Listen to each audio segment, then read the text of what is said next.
우리 사도신경으로 신앙 고백하겠습니다. 전능하사 천지를 만드신 하나님 아버지를 내가 믿사오며 그 외아들 우리 주 예수 그리스도를 믿사오니 이는 성령으로 잉태하사 동정녀 마리아에게 나시고 본디오 빌라도에게 고난을 받으사 십자가에 못 박혀 죽으시고 장사한 지 사흘 만에 죽은 자 가운데서 다시 살아나시며 하늘에 오르사 전능하신 하나님 우편에 앉아 계시다가 저리로서 산자와 죽은 자를 심판하러 오시리라. 성령을 믿사오며 거룩한 공회와 성도가 서로 교통하는 것과 죄를 사하여 주시는 것과 몸이 다시 사는 것과 영원히 사는 것을 믿사옵나이다. 아멘. 사랑의 하나님 감사합니다. 또 한 주간을 주님의 말씀과 은혜로 시작할 수 있도록 우리를 인도하여 주심을 감사를 드립니다. 이 시간 우리의 마음이 온전히 주님을 향하게 도와주시옵시고 온전히 말씀에 집중하는 시간 되게 도와주셔서 오늘 하루를 온전히 말씀을 의지하며 주님의 은혜를 기대하며 살아갈 수 있는 우리 모두가 될 수 있도록 아버지께서 은혜 베풀어 주시옵소서. 이 시간도 우리 예배를 받으시는 그 주님의 귀한 은혜를 기대하며 우리의 마음이 온전히 기쁨으로 가득 넘쳐날 수 있도록 주님께서 인도하여 주시옵소서. 감사하고 고마우신 예수님의 이름으로 기도드리옵나이다. 아멘. 오늘 함께 나누실 말씀은 우리 예레미야서 49장 7절로부터 22절까지의 말씀입니다. 예레미야 49장 7절로부터 22절까지의 말씀입니다.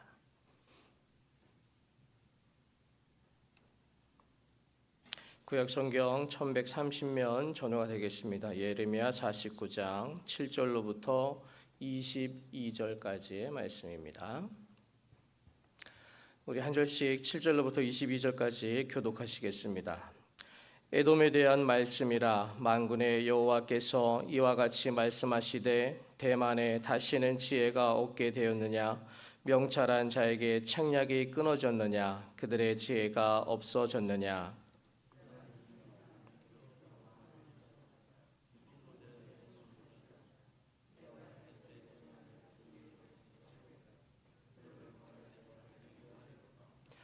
포도를 거두는 자들이 내게 이르면 약간의 열매도 남기지 아니하겠고 밤에 도둑이 오면 그 욕심이 차기까지 멸하느니라.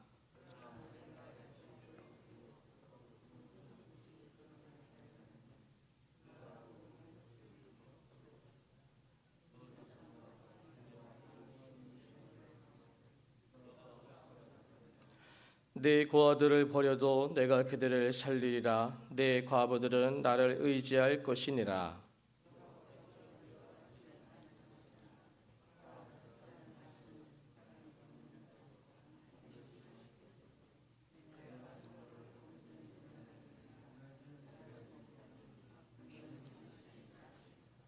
여호와의 말씀이니라. 내가 나를 두고 맹세하노니 보스라가 놀램과 치욕거리와 황폐함과 저주거리가 될 것이요 그 모든 성읍이 영원히 황폐하리라 하시니라.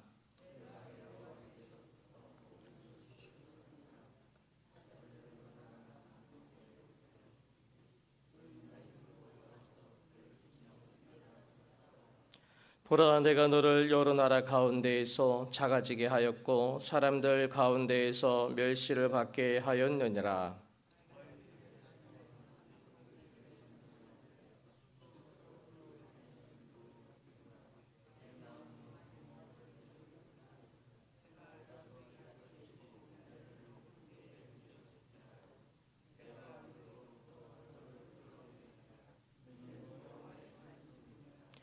에돔이 공포의 대상이 되리니 그리로 지나는 자마다 놀라며 그 모든 재앙으로 말미암아 탄식하리로다.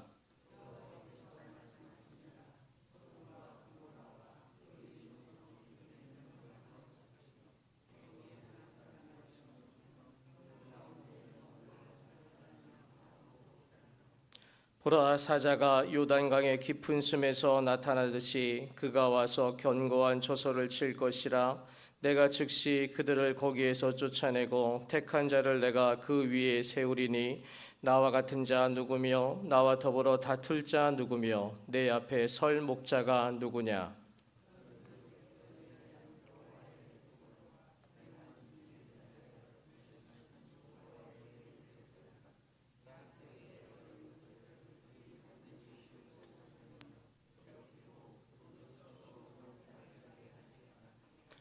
그들이 넘어지는 소리에 땅이 진동하며 그가 부르짖는 소리는 흥해에 들리리라.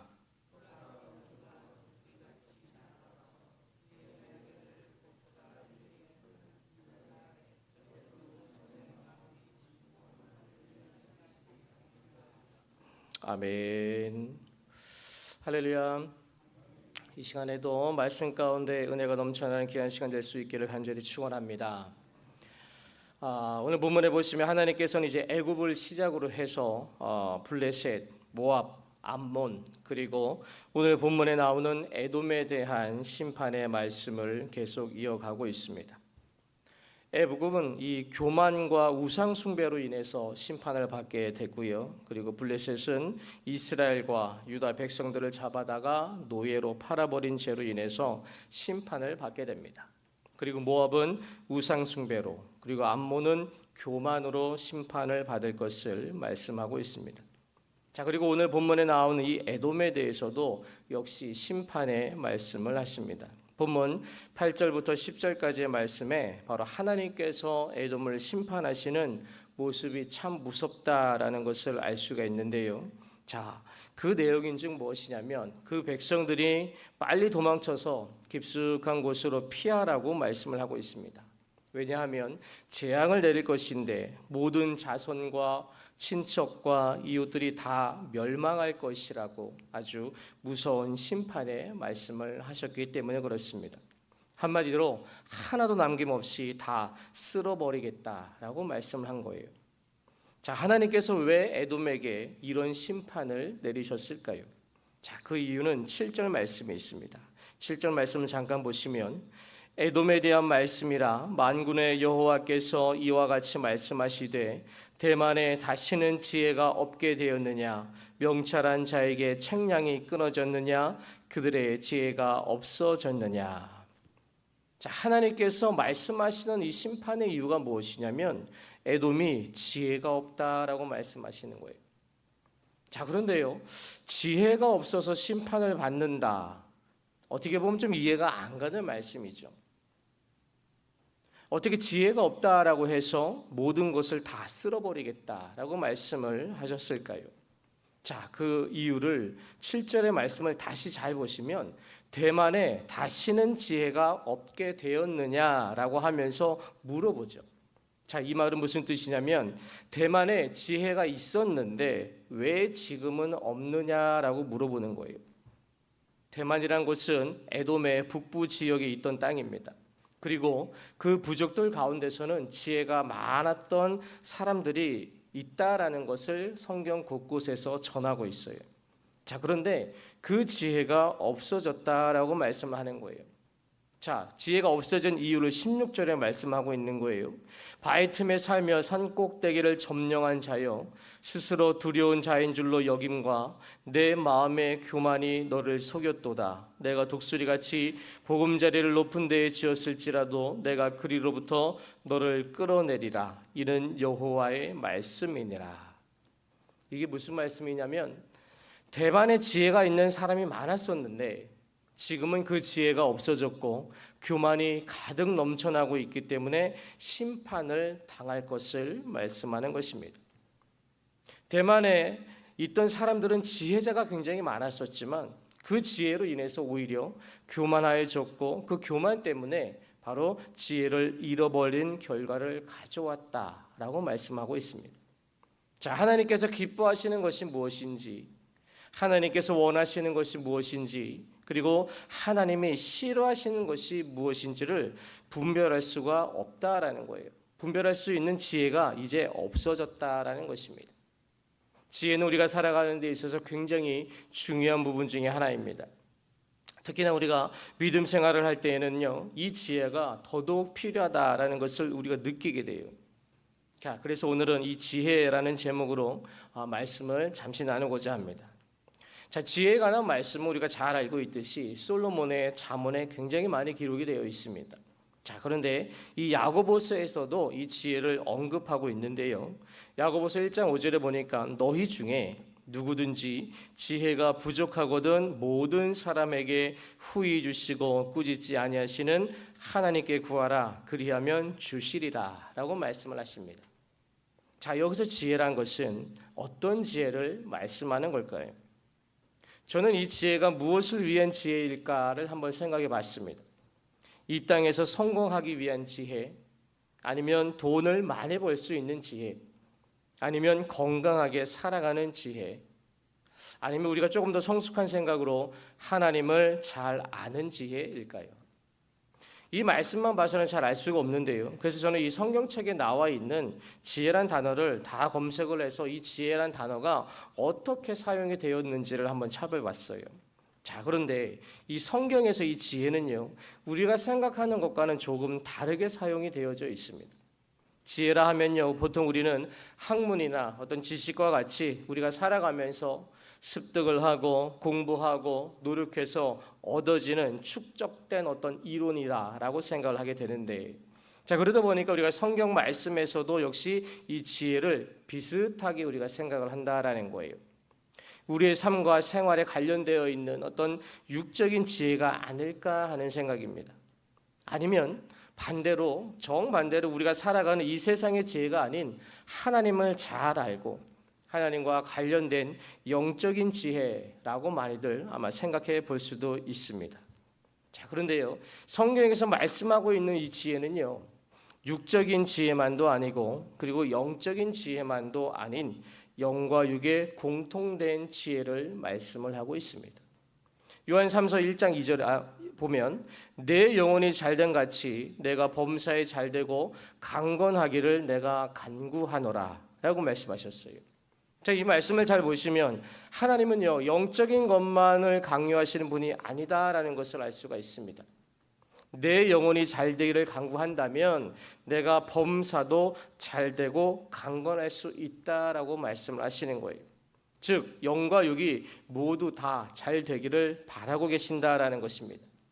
지혜도 같은 이치예요.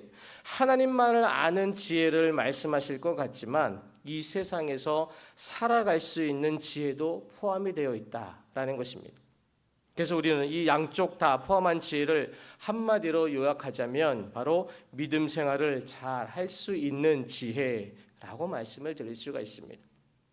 우리가 믿음 생활을 잘 하려면 당연히 하나님을 잘 아는 지혜가 우선적으로 필요합니다. 또한 이 세상에서 잘 살아가기 위한 세상의 지혜도 역시 우리에게는 필요한 것입니다. 따라서 우리는 지혜를 얻기 위해서 바로 하나님의 마음에 합당한 기도를 하려면 이렇게 기도하셔야 돼요. 주님, 믿음 생활을 잘 할 수 있는 지혜를 주시옵소서. 이게 우리의 지혜를 간구하는 기도가 되어야 되는 것입니다. 자, 그렇다면 믿음 생활을 잘 할 수 있는 지혜가 구체적으로 무엇일까요? 조금 전에 읽었던 이 야고보서 1장 5절에서 야고보가 갑자기 이 지혜를 구하라라고 말씀하신 이유가 있어요. 자, 그 이유를 알면 믿음 생활을 잘 할 수 있는 지혜가 무엇인지를 알 수가 있습니다. 제가 한 2, 3주 전에 수요 예배 때 잠깐 말씀드린 내용인데 기억하실지 모르겠습니다. 야고보서 1장 1절로부터 4절까지의 말씀을 요약하여 보면 시험을 기쁘게 여기면 인내를 만들어주고 그 인내로 인하여서 믿음을 지키게 될 수 있다라고 말씀을 드렸습니다. 자, 여기서 시험과 환난과 시련을 온전히 기쁨으로 여기기 위해서는 하나님으로부터 오는 지혜가 필요하기 때문에 하나님은 바로 지혜를 구하라라고 말씀을 하신 거예요.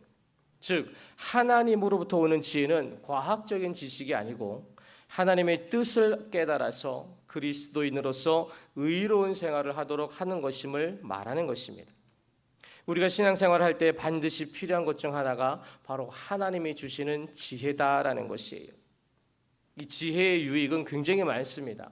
자, 잠언 4장에 보면 굉장히 자세히 나와 있는데 잠언 4장 6절부터 9절까지의 말씀에 지혜의 유익을 이렇게 말씀합니다. 6절에 보니까 지혜를 버리지 말라. 그가 너를 보호하리라. 그가 너를 지키리라. 이렇게 말씀하시고요. 8절에 보니까 그가 너를 높이 들리라. 너를 영화롭게 하리라. 라고 말씀하십니다. 그리고 잠언 4장 9절에 이 아름다운 관을 내 머리에 두겠고 영화로운 면류관을 내게 주리라 하셨느니라. 이렇게 말씀합니다. 자, 지혜의 유익이 굉장히 많습니다. 우리가 지혜를 소유하게 되면 하나님이 우리를 보호해 주시고 우리를 지켜 주시고 우리를 높여 주시고 그리고 영화롭게 하시고 영화로운 면류관을 우리에게 주시겠다라고 말씀을 하고 있습니다. 방금 말씀드렸다시피 이 땅에서의 축복과 하늘의 축복 두 가지를 다 주시겠다라고 말씀을 하고 있는 거예요. 그리고 잠언 4장 7절에 결정적으로 이렇게 말합니다. 지혜가 제일이니 지혜를 얻으라. 내가 얻은 모든 것을 가지고 명철을 얻을지니라 라고 말씀합니다. 지혜가 너무나 소중하고 지혜가 얼마나 중요하면 우리에게 평생에 걸쳐서 취한 모든 것을 다 지불하고서라도 그 지혜를 소유하라라고 말씀을 하고 있습니다. 우리 모두 하나님이 주신 이 지혜를 받기를 간절히 소원합니다. 우리는요, 이 지혜의 근원이 되시는 하나님께 간구하는 마음을 가지셔야 돼요. 그러기 위해서 우리가 이 땅에서 습득한 지혜를 가지고 하나님의 지혜를 뛰어넘을 수 있을 것이다 라는 생각부터 우리는 내려놓으셔야 됩니다. 문제를 만나도 어려운 환경을 만나도 감당하기 힘든 상황 속에서 내 지혜보다 내 경험보다 하나님의 지혜를 간구하시는 그리고 하나님의 주신 지혜로 말미암아 모든 것으로 승리할 수 있다라는 그 이 지혜를 우리가 모두 소유할 수 있기를 간절히 소원합니다. 에돔 땅의 백성들은요, 좋은 지혜를 소유했었습니다. 그렇지만 오히려 그 지혜가 교만을 가져왔고요. 그 교만으로 인해서 하나님을 올바로 바라보질 못했습니다. 참된 지혜는 바로 내 생각과 내 지식을 의지하는 것이 아니라 오히려 내 지식과 내 생각을 다 내려놓고 하나님만을 바라보는 것이 참된 지혜인 줄로 믿으시길 바랍니다. 우리 모두 이러한 지혜를 소유할 수 있기를 간절히 소원합니다. 우리 귀한 사랑하는 성도 여러분, 우리 스스로에게 부족한 것이 있음을 알고 겸손한 마음으로 하나님께 지혜를 간구하는 시간 될 수 있기를 바랍니다. 바로 그 모습 그 자체가 바로 참된 지혜자의 모습임을 이 시간에 온전히 알고 주님이 주시는 참된 지혜로 말미암아서 요동하지 않는 믿음으로 한 마음을 품고 후히 주시는 하나님께 항상 간구하셔서 믿음 생활을 잘할 수 있는 그런 복된 하루하루가 될 수 있기를 간절히 축원합니다. 우리 찬송가 430장 주와 같이 길 가는 건 우리 찬양하시고 함께 기도하겠습니다. 찬송가 430장입니다.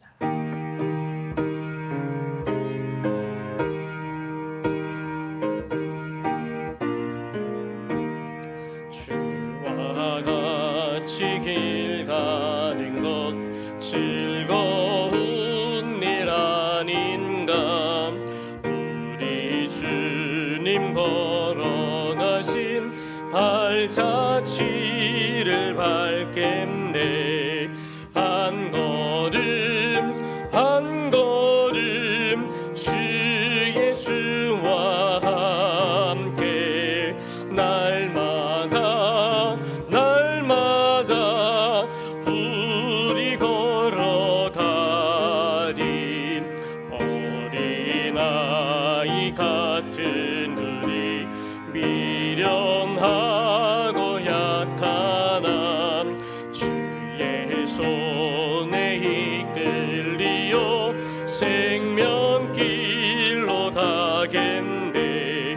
한 걸음 한 걸음 주 예수와 함께 날마다 날마다 우리 걸어가리.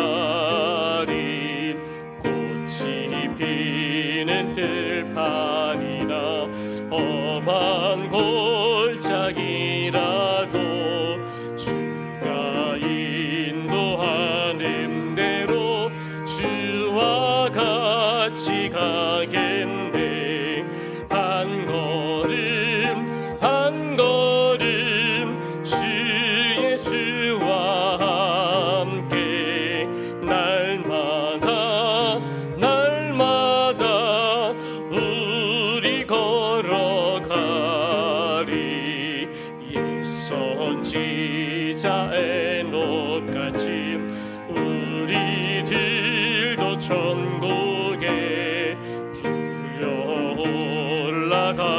때까지 주와 같이 걷겠네. 한 걸음 한 걸음 주 예수와 함께 날마다 날마다 우리 걸어가리.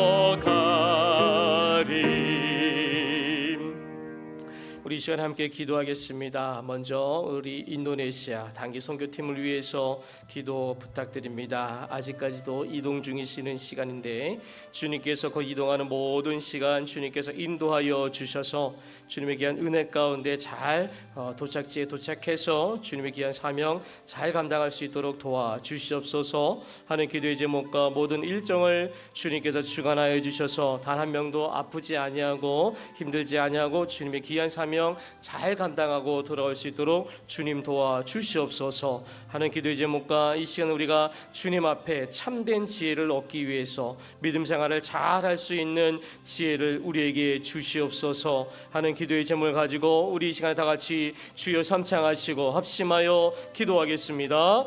주여 주여 주여. 사랑의 하나님 감사합니다. 이 시간도 인도네시아 단기 선교팀 주님께서 인도하여 주시고 붙잡아 주셔서 아버지 귀한 이동 시간 가운데 주님께서 힘들지 않도록 피곤치 않도록 곤비치 않도록 붙잡아 주시고 인도하여 주셔서 강건함으로 인도하여 주시사 아버지 영역 간의 강건함을 더하여 주시고 아버지 아프지 아니하고 모든 일정 가운데 주님의 귀한 능력을 임하심 있게 도와주셔서 아버지 단 한 영혼도 주의 아버지 나오되지 아니하고 오직 주님 앞에 귀한 사명감으로 귀한 사명 감당하는데 부족함이 없도록 아버지 인도하여 주시옵소서. 아버지 모든 일정과 모든 상황을 주님께서 주관하여 주셔서 아버지 주님의 귀한 영광이 드러나는 귀한 선교의 시간 될 수 있도록 아버지 도와주시고 아버지 인도하여 주시옵소서. 모든 환경과 아버지 형편이 아버지 힘들고 어렵고 아버지 힘든 가운데 있사오니 주님께서 그 상황 속에서도 온전히 주님을 나타내며 주님께 영광 돌린 데 부족함이 없도록 주의 아버지 모든 영혼들 한 사람 한 사람 지켜주시고 인도하여 주시옵소서. 아버지 단기 선교팀을 끌고 있는 우리 귀한 담임 목사님 주님께서 영육간의 강건함을 더하여 주셔서 아버지 모든 영혼들 잘 이끌고 가는데 부족함이 없도록 아버지 인도하여 주시옵시고 또 많은 성도님들 담임 목사님을 잘 보필하게 도와주셔서 주님의 귀한 은혜와 능력이 함께 하시는 귀한 선교가 될 수 있도록 도와주셔서 주님의 귀한 영광만이 드러날 수 있는 귀한 선교가 될 수 있도록 주여 은혜를 베풀어 주시고 아버지 역사하여 주시옵소서. 이 시간 아버지 주님께 참된 지혜를 구합니다. 아버지 믿음 생활을 잘할 수 있는 지혜를 우리에게 허락하여 주셔서 영적으로나 육적으로나 온전히 주님 앞에 영광이 되며 모든 것을 주님께 맡기고 나갈 수 있는 참된 지혜를 우리가 소유할 수 있도록 도와주셔서 온전히 우리가 부족하고 우리가 항상 겸손한 마음으로 주님 앞에 지혜를 구하며 주님 앞에 모든 것을 맡기고 나갈 수 있는 주님의 귀한 백성들 될 수 있도록 주여 도와주시고 아버지 인도하여 주셔서 온전히 주님 앞에 참된 지혜로 말미암아 요동하지 않는 믿음이 되게 도와주시옵시고 항상 주님 앞에 은혜를 간구하여서 믿음 생활을 잘할 수 있는 복된 하루의 삶이 될 수 있도록 주님 도와주시고 역사하여 주시옵소서. 아버지 믿습니다.